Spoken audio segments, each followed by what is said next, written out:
ठीक है। तो सर अगला प्रश्न ना ये उसी से जुड़ा हुआ है जो आपने कहा, एक बहुत सुंदर मेटाफर आपने पतंग की डोर का दिया और एक थोड़ा डिस्टर्बिंग मेटाफर आपने पट्टे का दिया। बट इन दोनों मेटाफर्स को अगर जोड़ के देखा जाए, तो क्या कोई व्यक्ति कभी पूर्ण रूप से स्वतंत्र हो ही नहीं सकता? नहीं, संभव ही नहीं। कोई भी नहीं हो सकता।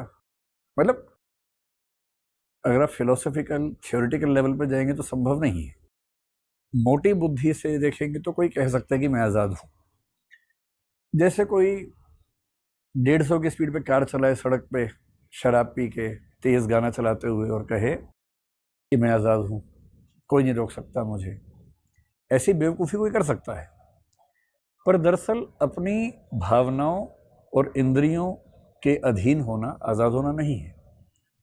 ये व्यक्ति तो अपने मनोवेगों, अपनी भावनाओं, अपने इमोशंस, अपनी अपनी क्या कहेंगे, इड जिसको बोलते हैं साइकोलॉजी में, या अपनी इंस्टिंक्ट्स का गुलाम है। तो इंस्टिंक्ट्स की गुलामी आज़ादी नहीं है, ये समझना ज़रूरी है।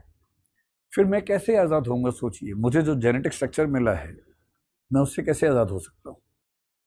मुझे जितनी बुद्धि मिली है, आईक्यू की एक रेंज मिली हुई है जन्म से। मैं कितनी भी ताकत लगा लूँ, उस रेंज को क्रॉस नहीं कर पाऊंगा। उस रेंज के अंदर थोड़ी मेहनत करके बढ़ जाऊंगा। अगर मेरी आईक्यू की रेंज 90 से 130 के बीच की है, मैं जिंदगी भर मेहनत नहीं करूंगा तो 90 पे रहूंगा। बहुत ताकत लगाऊंगा तो 130 पे चला जाऊंगा। पर मैं 160 वाले से, 200 वाले से तुलना करता रहूं और चाहूं कि मैं स्वतंत्र हो जाऊं अपने जेनेटिक लिमिटेशन से, ये नहीं हो सकता। मैं अपनी लंबाई को, अपनी त्वचा के रंग को, अपनी उन बीमारियों को जिनके जेनेटिक बीज मेरे अंदर हैं और जो सही समय आने पे सामने आएंगी, उनसे कैसे मुक्त हो सकता हूँ? मेरे बचपन में जो मेरे पेरेंट्स ने संस्कार दिए, जो मेरे सबकॉन्शियस अनकॉन्शियस में चले गए, उनसे मैं कैसे मुक्त हो सकता हूँ? मेरी बचपन की आदिम इच्छाएं जो मेरे अचेतन मन में है, अनकॉन्शियस माइंड में है, जो मुझे दिखती भी नहीं है पर मेरे सारे फैसलों पर असर डालती हैं, उनसे कैसे आज़ाद हो सकता हूँ?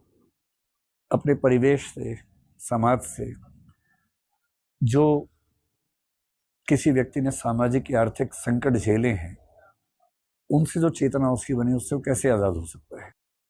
ना हो सकता है, ना होना चाहिए, ना होने की गलतफहमी पालनी चाहिए।